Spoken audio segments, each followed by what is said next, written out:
see very clearly here is that we've had a big rally. A lot of people, like if you go on Twitter, they'll say, oh, it's the bottom. We're going to start a new bull market. I disagree. If you look at this M pattern, look at the M pattern. The second portion of the M is higher than the first. Now let's go back to the all-time highs on Bitcoin and look at that pattern. This is a classic topping pattern. So for me, what we've seen recently is actually a bear market rally. We've now come off of that 25,000 retrace with a bear flag. We then dropped, and we're now bear flagging with a likely downside move to at least 18,000 and change. And ultimately, I do think that we're going to see 12 to 13 and eventually 9. And think about this, right?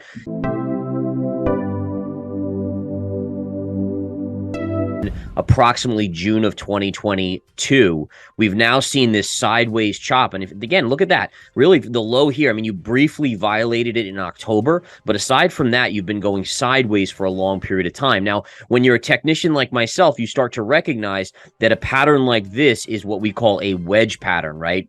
And there's a defined wedge pattern here that unfortunately is more of a bearish wedge, right? You have a down move and then the wedge of consolidation is occurring here. So to me, it's a matter of time until the next leg comes in here. We're seeing the dollar pop today. That could be a headwind if the dollar continues to strengthen, as it's telling us the Fed may continue to raise rates. But bottom line is, investors should be very, very careful. I myself am mostly short at this point in time on the markets, just waiting patiently.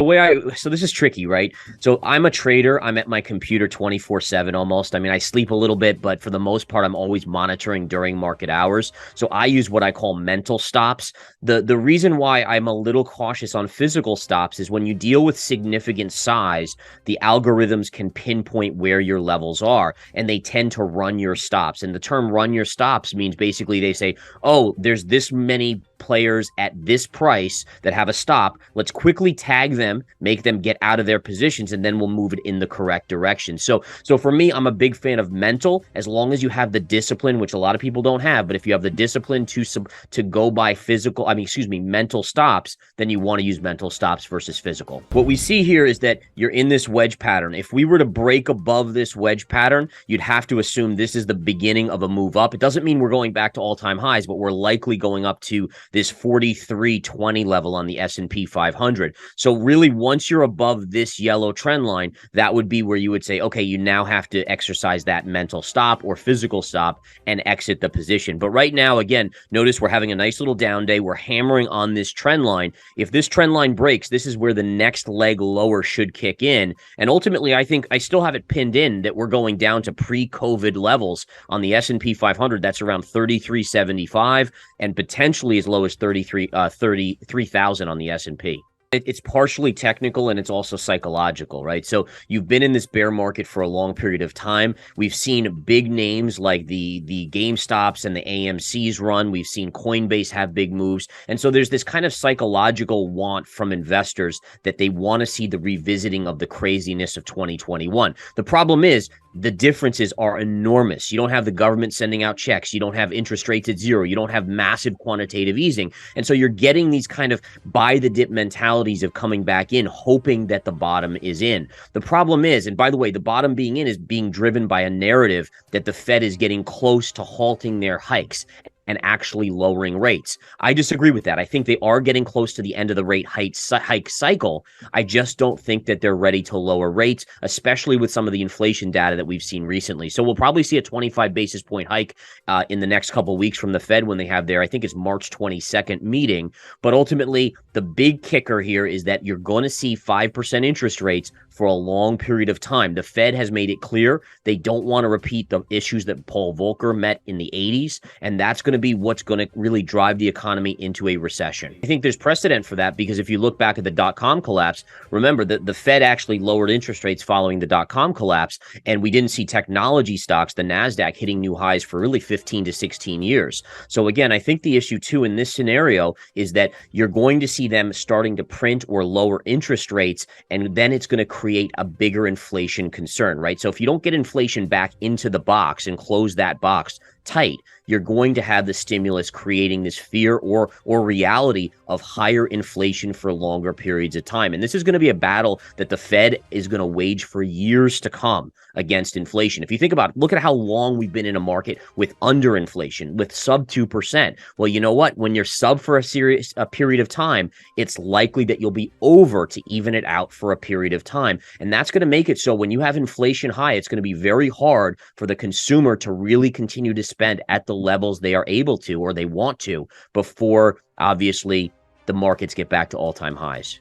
I'm definitely into this. And the one thing I always like to say to people is that, when I come on, sometimes it seems like doom and gloom. But remember, as an investor, there are always opportunities out there. So for me, if we go to some of these charts, let's take a look at the chart. So, where are some of the opportunities here? I'm liking something like an Amgen, right? Has come off significantly from the recent highs right into this low area of support. We saw actually when the markets were selling off in the last portion of the year of 2022, Amgen did very well. It's now come in as the markets have stayed more bullish. So you're looking for higher dividend names that are going to be safety plays, defensive plays. That's really where you want to hide. And then I've got to just go back to gold here. Gold continues, and I know in our December meet, we talked about how I still think gold will be the best performer in 2023 when comparing the S&P and Bitcoin, and it's having a beautiful pullback today. I started to nibble again on some gold opportunities here. I do expect by year end for us to at least retest the highs on gold. So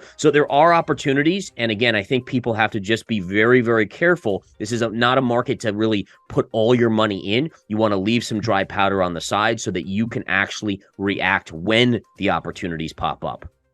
Absolutely. And I think the key to recognize is that's kind of the unlikely scenario. But if we were to get into a cataclysmic collapse in the equity markets, in the Bitcoin and the crypto markets, then that likely would be the bottom. And the reason I came to that conclusion is essentially during the .com era, Amazon dropped 95% from its highs before obviously recovering to the record levels that it hit over the last couple of years. So that 95% mapped out to Bitcoin would bring us back to about 3,500. Now, for me, that's not really the likely scenario. I'm at a 12 to 13,000 high-end target with a low-end target of 9,000. But I'd just like to show you here. This is the chart of Bitcoin.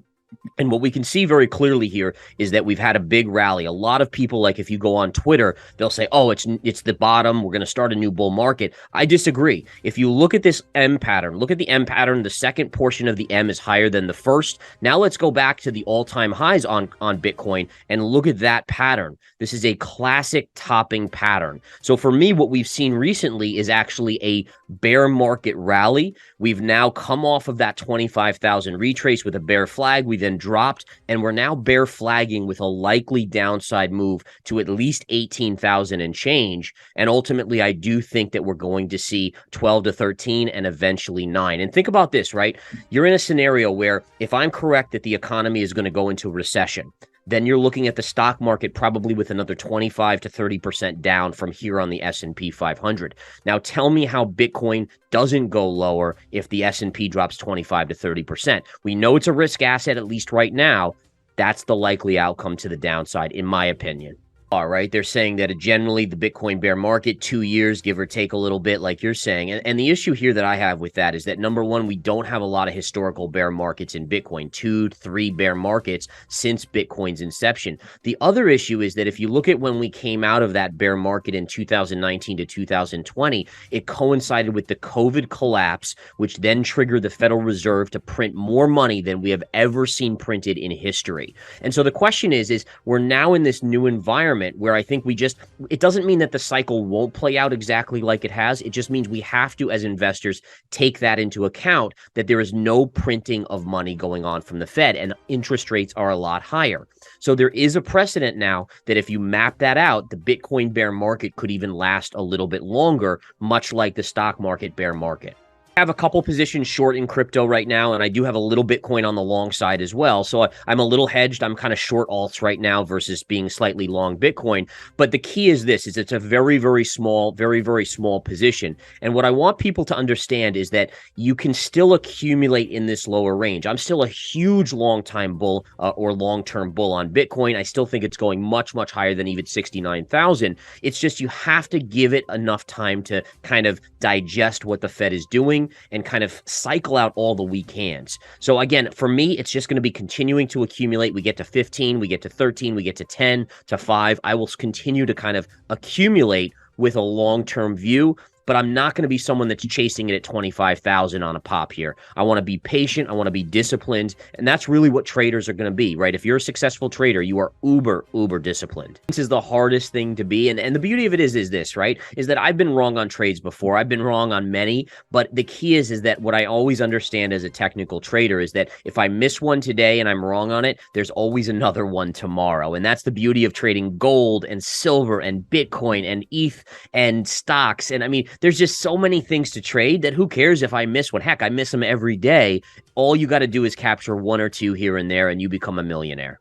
So the things that I would look for is all-out panic, which we haven't seen. Even when FTX collapsed, you didn't get a crazy amount of panic. You still had a lot of bulls that were still ready to say, no, don't worry, this is going to be fine. It was kind of the closest thing to that, which did mark a short-term low. But I still think you have to get to a point where, like in 2019, when we were at the lows, I still vividly remember, CNBC had talked about Bitcoin every day, and they had the ticker of what the Bitcoin price was every single day. And by 2018 into 19 in the bear market, they took it away and they never talked about it. And that was a signal to start accumulating. So essentially, when everyone else turns ugly bearish, where they're starting to write it off, that's when an investor like myself starts to inch in. I also think you look for technical levels like the pierce of 10,000 to the 9,000 target. Think about how many stops will be right at that 10,000 level that'll get wiped out. You'll see major panic below 10,000 because it breaks the even number. Those are the signals that I kind of pay attention to. So right now, gold is, if you look at a horse race, gold is lagging a little bit, especially behind crypto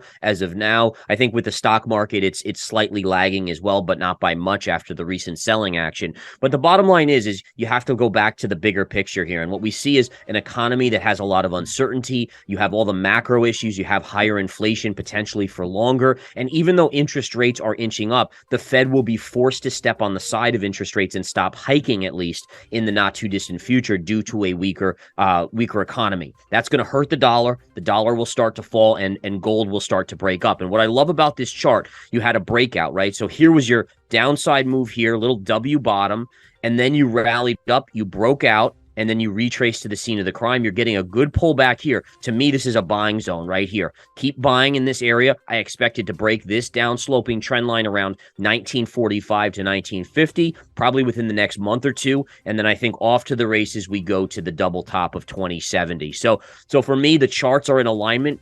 I think I've talked to you about this before. If you look at the 1970s into the 1980s, the replication of the chart almost perfectly is occurring. And what we saw was this up move from 2018 to 2020 recently. In fact, I can zoom out and show you guys from 19 all the way to 2020, almost 2021. Then we've been consolidating for 2 to 3 years. In the 1970s, you had the same thing. You had 3 years up, 2 to 3 years consolidation, and then a 10x on gold. Now, I don't think you're going to do 10x. Don't get me wrong. Don't quote me on that one. I don't think it's going to be 10x. But do I think it's going to be 3x over the next 3 years? Yeah, I do actually. I do think that we'll be north of 5,000 an ounce within about 3 years as the bear market takes hold, as inflation doesn't get back in the box under 2%. People are going to look for that safety of gold.